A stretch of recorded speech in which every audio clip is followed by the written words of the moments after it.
ദൈവനാമത്തിന് മഹത്വം ഉണ്ടാകട്ടെ. യെശയ്യാ പ്രവാചകന്റെ പുസ്തകം 52-ാം അധ്യായം 11 മുതൽ 15 വരെയുള്ള വാക്യങ്ങളാണ് നമ്മൾ നോക്കുന്നത്. 11ഉം 12ഉം കൂടെ വാക്യങ്ങൾ വായിച്ചാൽ, വിട്ടുപോരുവീൻ, വിട്ടുപോരുവീൻ, അവിടെ നിന്ന് പുറപ്പെട്ടു പോരുവീൻ, അശുദ്ധമായ യാതൊന്നും തൊടരുത്, അതിൻ്റെ നടുവിൽ നിന്ന് പുറപ്പെട്ടു പോരുവീൻ. യഹോവയുടെ ഉപകരണങ്ങളെ ചുമക്കുന്നവരെ, നിങ്ങളെ തന്നെ നിർമ്മലീകരിപ്പീൻ. നിങ്ങൾ ബദ്ധപ്പാടോടെ പോകയില്ല, ഓടിപ്പോകുകയുമില്ല. യഹോവ നിങ്ങൾക്ക് മുമ്പായി നടക്കും. ഇസ്രായേലിൻ്റെ ദൈവം നിങ്ങൾക്ക് പിൻപടയായിരിക്കും. ദൈവം തൻ്റെ ജനത്തെ അടിമത്തത്തിൽ നിന്ന് വിടുവിക്കാൻ പോവുകയാണ്. അവരെ ദൈവം വീണ്ടെടുക്കാൻ പോവുകയാണ്. എന്നാൽ അതിനു മുമ്പ് ഒരു വിശുദ്ധീകരണം ഉണ്ട്. അപ്പോൾ അശുദ്ധമായതിൻ്റെ നടുവിൽ നിന്ന് പുറത്തു വരാനാണ് ദൈവം അവരെ വിളിക്കുന്നത്. യഹോവയുടെ ഉപകരണങ്ങളെ ചുമക്കുന്നവർ തന്നെത്താൻ നിർമ്മലീകരിക്കണം. 2 കൊരിന്ത്യർ 6:17 വാക്യത്തിൽ ഇത് തന്നെ റിപ്പീറ്റ് ചെയ്തിട്ടുണ്ട്. അവരുടെ നടുവിൽ നിന്ന് പുറപ്പെട്ട് വേർപെട്ടിരിപ്പീൻ എന്ന് കർത്താവ് അരുളി ചെയ്യുന്നു. അശുദ്ധമായതൊന്നും തൊടരുത്, എന്നാൽ ഞാൻ നിങ്ങളെ കൈക്കൊണ്ട് നിങ്ങൾക്ക് പിതാവും നിങ്ങൾ എനിക്ക് പുത്രന്മാരും പുത്രിമാരും ആയിരിക്കും എന്ന്. അപ്പോൾ ദൈവത്തിൻ്റെ ഉപകരണങ്ങൾ ചുമക്കുന്നവർ ലേവ്യരാണ്. അവർ ദൈവത്തിൻ്റെ വിശുദ്ധമായ പാത്രങ്ങൾ ചുമക്കുന്നവരായതുകൊണ്ട് അവർ അശുദ്ധമായത് യാതൊന്നും തൊടരുത്. ആലയത്തിലെ പാത്രങ്ങൾ ചുമക്കുന്നവർ തന്നെത്താൻ നിർമ്മലീകരിക്കണം. ബാബിലോണിലെ യാതൊന്നും ആഗ്രഹിച്ച് അവയൊന്നും അവർ എടുക്കരുത്. കോരശ് രാജാവ് പ്രവാസികളായ യഹൂദന്മാർക്ക് ആലയം പണിയാനായിട്ട് അനുവാദം കൊടുക്കുകയാണ്. ആലയത്തിലെ പാത്രങ്ങൾ അവർക്ക് രാജാവ് മടക്കി കൊടുക്കുകയാണ്. കോരശ് രാജാവിൻ്റെ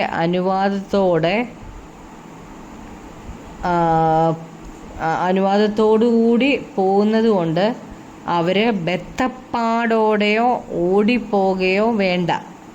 ദൈവം അവർക്ക് മുൻപടയും പിൻപടയും ആയിരിക്കും. മുൻപിലും പിൻപിലും കർത്താവിൻ്റെ സുരക്ഷിതത്വമുണ്ട്. എത്ര വലിയ സുരക്ഷിതത്വമാണ് ദൈവം തൻ്റെ ജനത്തിന് പ്രോമിസ് ചെയ്യുന്നത്. നമ്മെ തന്നെ അശുദ്ധിയിൽ നിന്ന്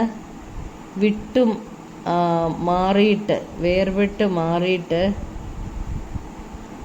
ഒരു വിശുദ്ധ ജീവിതം നയിക്കാനാണ് ദൈവം നമ്മെ വിളിക്കുന്നത്.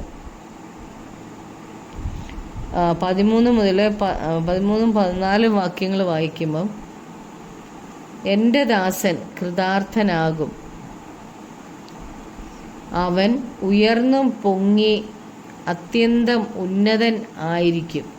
അവൻ്റെ രൂപം കണ്ടാൽ ആളല്ല എന്നും അവൻ്റെ ആകൃതി കണ്ടാൽ മനുഷ്യനല്ല എന്നും തോന്നുമാറ് വിരൂപമായിരിക്കൊണ്ട് പലരും നിന്നെ കണ്ട് സ്തംഭിച്ചു പോയതുപോലെ അവർ പല ജാതികളെയും കുതിച്ചു ചാടുമാറാക്കി. അപ്പം ഈ വാക്യങ്ങൾ യേശുക്രിസ്തുവിൻ്റെ 1ാമത്തെ വരവിനെക്കുറിച്ചാണ് പ്രവചിക്കുന്നത്. മശിഹായുടെ നാമം എല്ലാ നാമത്തിലും മുകളിലാകും. എന്നാൽ ക്രൂശിൽ ക്രിസ്തുവിനെ കണ്ടാൽ ആളല്ല എന്ന് തോന്നുമാർ വിരൂപമായിരുന്നു.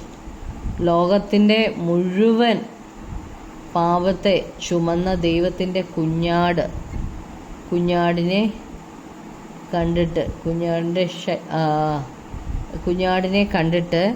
കണ്ടവരൊക്കെ സ്തംഭിച്ചുപോയി. 15-ാം വാക്യത്തിൽ, ഈ കുഞ്ഞാട് ക്രൂശിൽ നമുക്കായിട്ട് യാഗമായി തീരുകയാണ് ചെയ്തത്. രക്തം പൊതിഞ്ഞ ഒരു ശരീരമായിരുന്നു. അത് കണ്ടവർ സ്തംഭിച്ചുപോയി. 15-ാമത്തെ വാക്യത്തിൽ, രാജാക്കന്മാർ അവനെ കണ്ട് വായി പൊത്തി നിൽക്കും. അവർ ഒരിക്കലും അറിഞ്ഞിട്ടില്ലാത്തത് കാണുകയും ഒരിക്കലും കേട്ടിട്ടില്ലാത്തത് ഗ്രഹിക്കുകയും ചെയ്യും.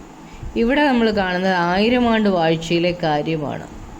മശിഹായുടെ 2ാമത്തെ വരവിനാണ് രാജാക്കന്മാർ മശിഹായുടെ ശക്തിയെ കണ്ടിട്ട് വായ് പൊത്തി നിൽക്കും. ഫിലിപ്പിയർ 2:5-6 മുതൽ 11 വരെ വായിക്കുമ്പോൾ നമ്മൾ കാണുന്നുണ്ട്, അവൻ ദൈവരൂപത്തിലിരിക്കെ ദൈവത്തോടുള്ള സമത്വം മുറുകെ പിടിച്ചുകൊള്ളണം എന്ന് വിചാരിക്കാതെ ദാസരൂപമെടുത്ത് മനുഷ്യ സാദൃശ്യത്തിലായി തന്നെത്താൻ ഒഴിച്ച് വേഷത്തിൽ മനുഷ്യനായി വിളങ്ങി തന്നെത്താൻ താഴ്ത്തി ക്രൂശിലെ മരണത്തോളം തന്നെ അനുസരണമുള്ളവനായി തീർന്നു. അതുകൊണ്ട് ദൈവവും അവനെ ഏറ്റവും ഉയർത്തി സകല നാമത്തിനും മേലായ നാമം നൽകി. അങ്ങനെ യേശുവിൻ്റെ നാമത്തെങ്കിൽ സ്വർലോകരുടെയും ഭൂലോകരുടെയും അധോലോകരുടെയും മുഴങ്കാലുകളൊക്കെയും മടങ്ങുക, എല്ലാ നാവും യേശുക്രിസ്തു കർത്താവ് എന്ന പിതാവായ ദൈവത്തിൻ്റെ മഹത്വത്തിനായി ഏറ്റുപറയുകയും ചെയ്യേണ്ടി വരും. നമുക്ക് പ്രാർത്ഥിക്കാം. കർത്താവായ യേശുവേ, അപ്പാ, ഞങ്ങൾ കർത്താവെ അശുദ്ധമായതിൻ്റെ ഇടയിൽ നിന്ന് വിട്ടുപോരുവാൻ തക്കവണ്ണം ഞങ്ങൾക്ക് കൃപ തരണമേ കർത്താവെ. അശുദ്ധമായതൊന്നും തൊടാതെ കർത്താവെ, അപ്പോൾ അങ്ങയുടെ ഉപകരണങ്ങളെ ചുമക്കുന്നവരായ ഞങ്ങളെ തന്നെ നിർമ്മലീകരിക്കുവാൻ ഞങ്ങൾക്ക് കൃപ തരണമേ. അവസാന ശ്വാസം വരെയും ദൈവസന്നിധിയിൽ വിശുദ്ധിയോടെ ആയിരിക്കാൻ ഞങ്ങളെ സഹായിക്കണമേ. യേശു ക്രിസ്തുവിൻ്റെ നാമത്തിൽ തന്നെ ആമേൻ.